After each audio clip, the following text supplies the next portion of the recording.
The Deer Farming Channel is brought to you by Rafter P Construction.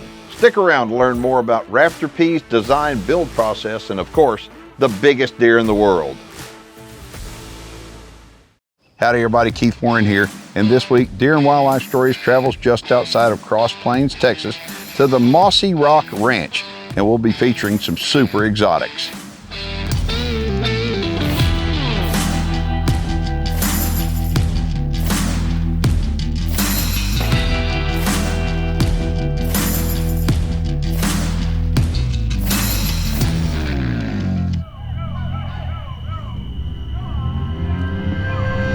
The white-tailed deer is America's favorite big game animal, and white-tailed deer farming is the fastest growing segment in the agriculture industry. Our program's mission is to dive into the world of deer farming and inform you of how deer farmers all over the country are now using rapidly developing science-based research on their captive deer herds to solve the chronic wasting disease issue through selective breeding. Not only is this new science working, but it's obvious that captive deer breeding is the only way to help save America's deer herds from CWD, which will help improve overall herd health and at the same time can produce more quality trophy-sized animals for the general public. Join me as we discover how whitetail genetics, deer auctions, animal husbandry, and so much more drive the modern-day deer farming industry. My name is Keith Warren, and this is Deer and Wildlife Stories.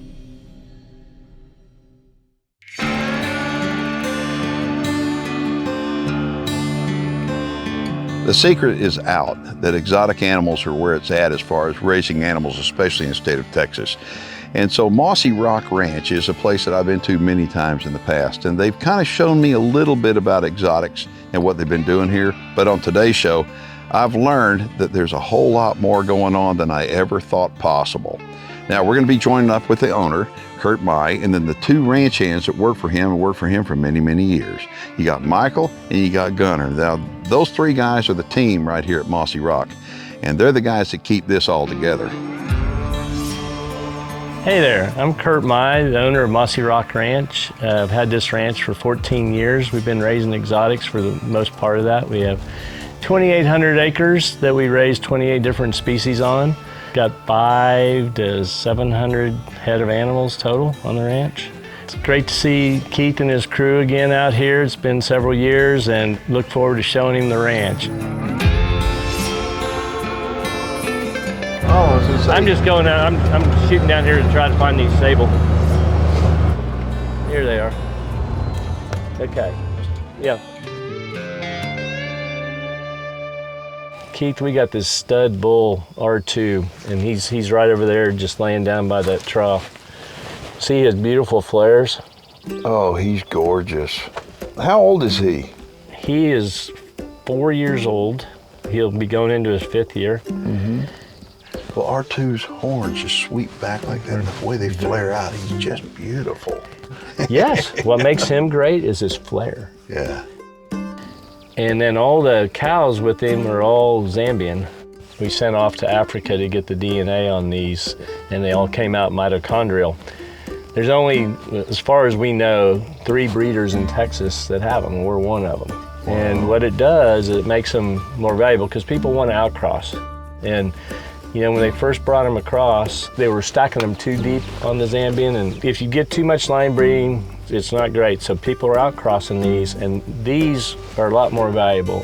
In an auction, they're typically going to bring 40% more than a normal sable. 40% more? Yes. So an average sable that you have, give a price, what would it be? 45 to 50,000 what they bring. When you start getting into Zambians, we're not gonna let anything go for less than 75 or 80,000. If they're bred to R2, that's what they're bringing at the good auctions, because people are really wanting to get in this line. But the sable are just so cool. Are they pretty easy to raise? They're so easy. You can drive within 20 yards and you can dart them easy. They're gonna protect their babies if you get it, out on the ground and get too close, but they can handle the hot, they can handle the cold, and they're very easy to raise. We've got a total of 55 breeding females on the sable, and what we're doing with these different pastures, we got different bulls, but this is our kind of special herd of those Zambians that we're, and anything that's getting bred to R2 is going to be more money. Oh, yeah. For years, ever since we started Deer and Wildlife Stories, we've talked about quality over quantity every single time in the whitetail world. And it's the same thing in the exotic world. For sure. These are super exotic. And you can go buy super exotics at quite a few different places. But if you want to buy one that is really super, that's got a great super pedigree, that's the guy to talk to.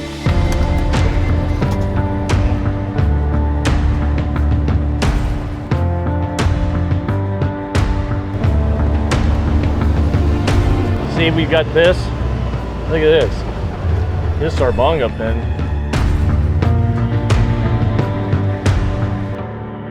So how long have you had bongo? We've had them about 3 years.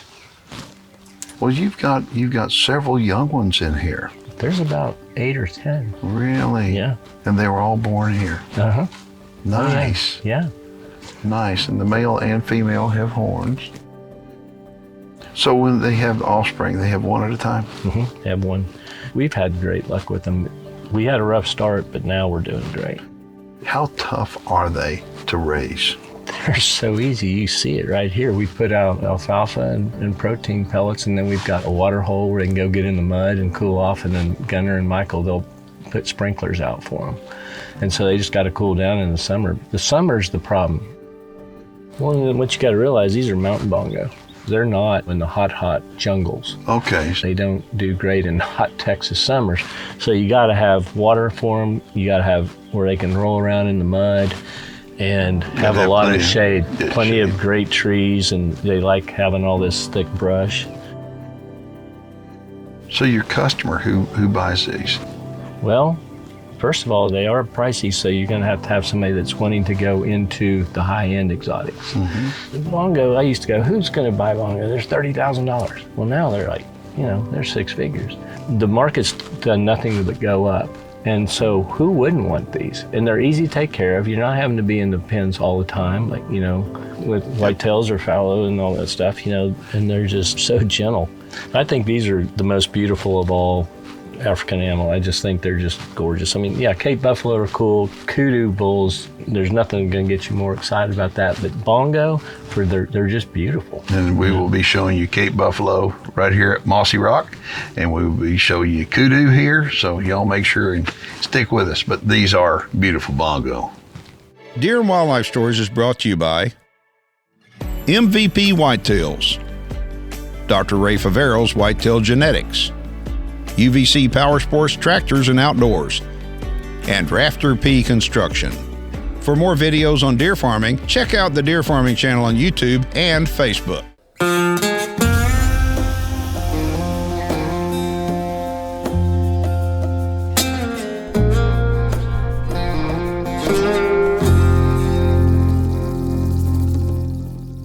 A Grevy zebra. Grevy zebra. Now, I have been to Africa many times, as you have, but I have never seen one of those. But they're endangered, I guess. They're incredibly endangered. Or protected. What is a... They're endangered. Like, there's literally less than 2,500. Wow. And, got them in Texas here, but there's very few guys in Texas that have them. Very few. It took me over 3 years to find them. I mean, you can tell the difference between that and a normal zebra. Absolutely. Like night and day. Look at the ears. Yeah. The ears, the body, they're a little bit bigger. They're tough. They can handle the cold. So you've got one young one in there. We got one baby. Was that one born here? Yes. How old is that now?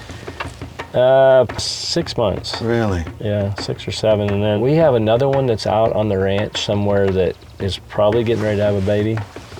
That's the only thing about them that I think is tough is just, you're not going to have, sable are just kicking them out all the time. Sable are very prolific. Very prolific. Yes. Kudu are very prolific.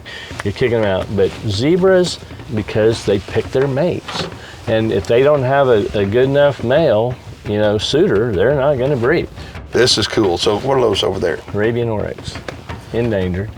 Right. So we have 2 endangered species that we're looking at right here, Grevy zebra and Arabian oryx. Wow. Okay, so we're looking at 2 different species of animals here, and both of them are endangered species. That's the reason why it's so important to respect the work that's being done at Mossy Rock Ranch. You and people like you are the ultimate conservationists. Well, we live for it. It's fun. We love these animals. This piece of property could be a whole lot of other things, but it is a mecca for these super exotics that have high value, high quality genetics.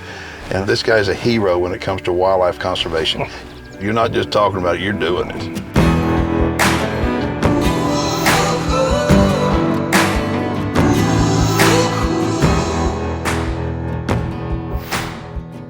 That's our big Kudu bull, Ghost. His name is Ghost? Ghost. He was, the last time we measured him, he was 58 by 58. He's gonna go 60 inches. He's a stud. Wow. And so, how old is he? He is 4 years old, going on 5, and he was raised on this ranch. That's it? He's that young? Yeah. Holy cow. Well, speaking of cows, look, how many kudu do you have in here? Cows and calves. I mean, I see there's a calf there. I mean, how many you have? There's 18 in this pasture. We have a total of 50 to 60. They look like they do well here. They do great well. We've got all the mesquite. We've got great oak brush. We've got, with kudu, you have to have cover, period. Especially, when you get cooler winters, you got to have brush for them to get into. Somebody that has an open area, they're not going to do well. You can drive all day and sometimes not see them. And then all of a sudden, they'll just be everywhere. But do they reproduce well? They reproduce like crazy. Really? Every year. I've gone to a lot of places that have got kudu, but I've never seen kudu like your kudu. Your kudu are big. I mean, they're like super big, and it's the genetics. Length and width. Yes. I mean, even in your lodge there, you can just take a look. It's like these animals here, the quality genetics, it's apparent when you just come look at them like this. We're really getting into the 60-inch type genetics. We never even realized what we had, Keith, until we got out here and we said, wow. We were selling kudu bulls too early. It's no fun when you just sell just a normal animal. It's fun when you get into the big stuff. That's the reason why everybody's talking about y'all, because the quality of every one of these species you have, that's what sets you apart. All right, so we've shown you some really cool animals, but now, how about let's go and take a look at some Cape buffalo. Let's do it. All right, y'all aren't gonna believe this. Cape buffalo in Texas. Deer and Wildlife Stories is brought to you by Big Time Whitetails and Exotics, LE Fence, the Texas Deer Association, UVC Power Sports Tractors and Outdoors, and New Dart. Deer and Wildlife Stories will be right back. Closed captioning is brought to you by Advanced Deer Genetics.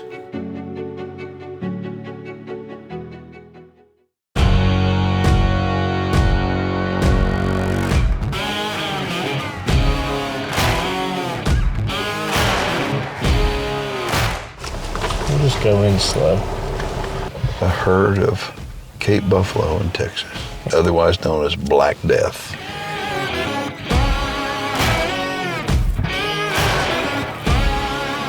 When I first got them, I was a little apprehensive as far as thinking they were going to be, oh my gosh, I'm getting Cape buffalo, they're going to be dangerous, you got to be careful. Mm-hmm. Nothing's further from the truth.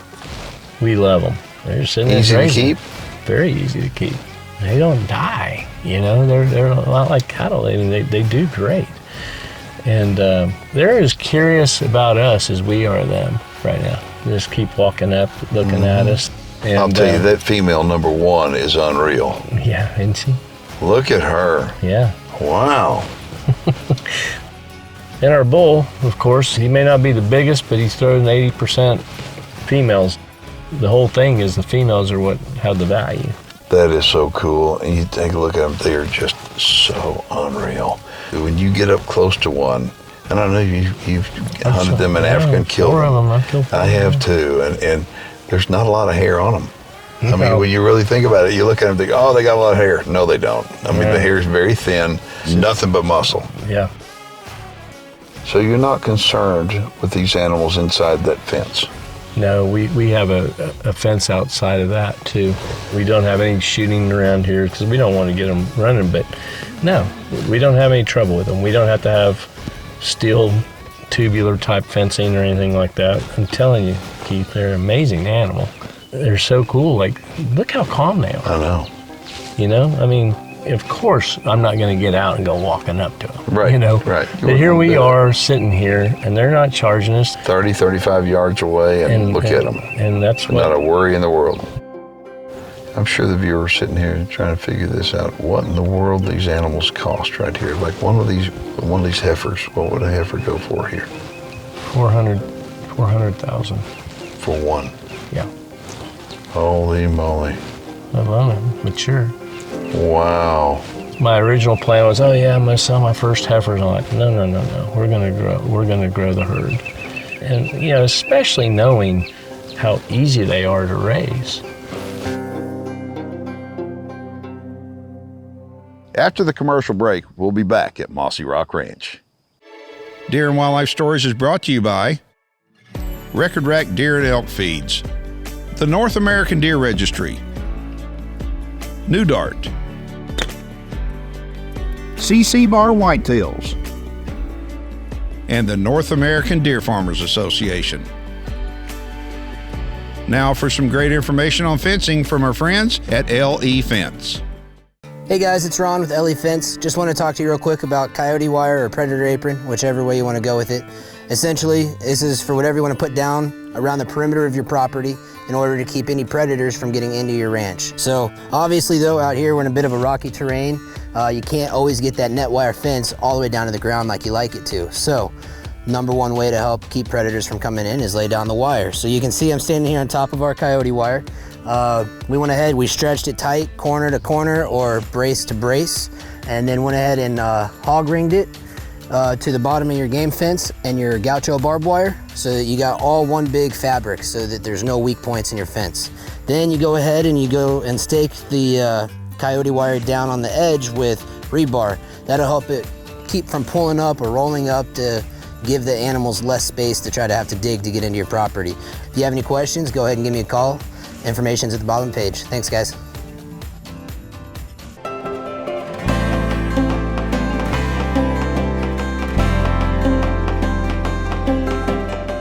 So a ranch like this has got a lot of work to be done on, obviously, and Kurt has entrusted a couple of guys that have been here for a long time to be able to help him out. One of the guys is Michael, and I had a chance to sit down and hear his thoughts.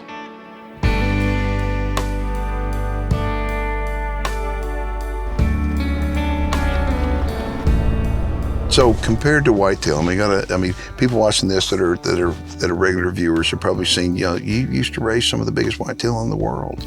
And now all of a sudden the focus has gone completely to exotics. Yeah. Tell everybody about the joy that these exotics bring and kind of they're not so much work. No, they're much easier. A lot more hands-off. You kind of make sure they have feed, water, check on them, 2 or 3 times a week, and then you just let them do their thing. So the habitat out here is unbelievable. It's perfect for all these different species. Well, the thing that I am impressed with is that Kurt told me that when somebody calls him up to buy an animal, that he wants to make sure the habitat is right for the animal first. Yeah, that's right. You got to have the right cover or you're not going to be successul. And so, he says, he'll send you over there, to take a look at the place to make sure that, it's going to support the animal. Right. And so, we don't want to sell somebody an animal and them not be successful with it. Right. If they're not successful, then I feel like we're not successful. So. And the next thing is that when you deal with some people buying animals, a lot of people, unfortunately, they will not back up the animal when you buy it. Correct. Okay? That's not the case here. Tell everybody what happens if you do have a problem. I don't know anybody who's had a problem, but if they had a problem, what would happen? Sure. So, we're going to make sure they have the right resources to take care of those animals, and then when we turn them loose over there, we're going to guarantee them, for at least a week or 10 days, whatever. If it's capture related, we're going to replace it, money back, whatever. And see, that's a good thing about dealing with somebody that's reputable like Mossy Rock. When you deal with them, they're going to help you out before you buy it. They're going to help you out after you buy it. And they're going to stand behind their animals. On our show, we're always talking about quality genetics. And in the deer world, there's something called the North American Deer Registry, and we pay attention to pedigrees and performance of animals. And it's basically the same thing on these super exotics, isn't it? Sure, it's starting to go that way. Now, for years, we've always tried to raise quality, but now we're actually going to start trying to build pedigrees with these higher end sable and kudu and breed big on big on big, just like we do with the whitetails. Yeah, it worked on the whitetails. It's going to work on the super exotics No, too. for sure. Yeah, and you've already got giant super exotics, Yeah, so I can't wait to see these exciting. kudu when you start doing this program. Oh, absolutely. It's going to be awesome.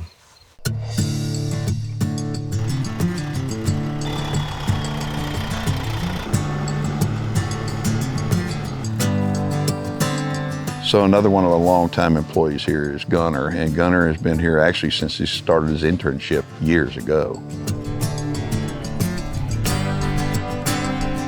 So you started your internship here at Mossy Rock. Yes, sir. Okay, and you've seen lots of different animals, and with 29 species of animals here Yes. now, what's your favorite? I would say out on the pasture, probably the ginsbuck. Really? Yes, sir. And why is that? To me, they're one of the prettiest animals out there. And they're extremely hardy, they raise well, and they're easy. Yeah. You know, so out of all of them, I would probably say that.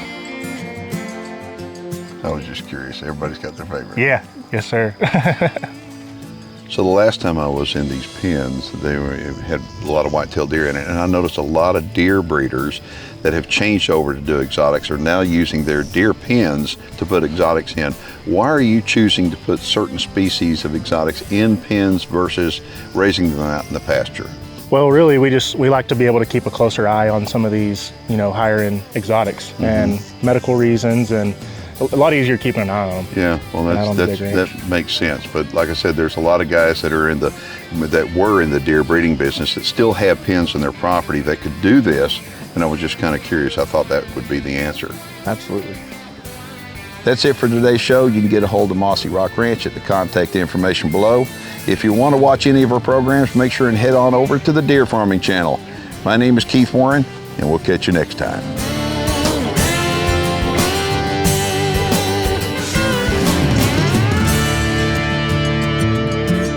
For more videos on deer farming, check out the Deer Farming channel on YouTube and Facebook. Okay, so you've got property and you're wanting to build. Maybe a barn dominium, maybe deer facilities, or maybe a badass lodge. Well, you've got to check out Rafter P Construction. Rafter P Construction is the leading design-build contractor across the state of Texas. Specializing in quality farm and ranch design-build projects, Rafter P Construction encourages their customers to be very hands-on, incorporating your input into every aspect of your project with their in-house design teams. The goal of Rafter P Construction is to be your builder for life. Rafter P Construction, they'll be with you every step of the way to build your dream project. All the while, keeping quality and customer satisfaction at the forefront.